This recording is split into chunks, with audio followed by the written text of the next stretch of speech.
today is a serious occupation. But if you begin to take yourself seriously in that occupation, then you're going to have problems. In a startling new book, it is claimed that NBC newswoman Jessica Savitch did have many personal problems in her life, including a drug habit and the suicide of her second husband. Her tragic death in an auto accident in 1983 abruptly ended a career which had peaked and was in the beginning of decline.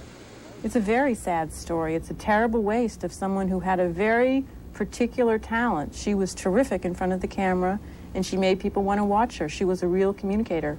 Good evening. A judge and a lawyer were shot to death in a Chicago courtroom today.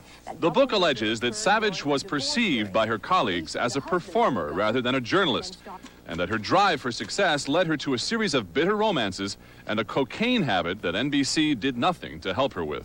There was a growing awareness, let's put it that way, that something was the matter, that this woman was not functioning well, that she was much too overwrought, much too highly strung.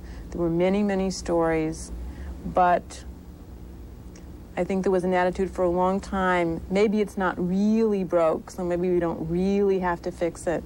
But a close friend of hers claims that Savitch is now a victim and that the stories of her problems are untrue.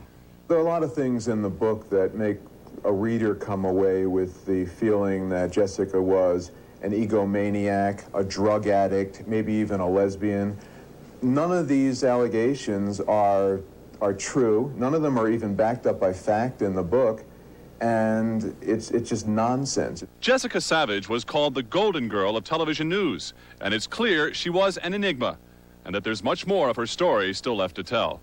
Mine was no more difficult nor no less difficult than many of the tragedies faced by human beings in all walks of life. Mine was just more visible. Now, there is a predictable postscript to this story. A Hollywood producer has already obtained the rights to the first book written about Jessica Savitch. Which means that in all probability we will see her sad story on television, probably fairly soon.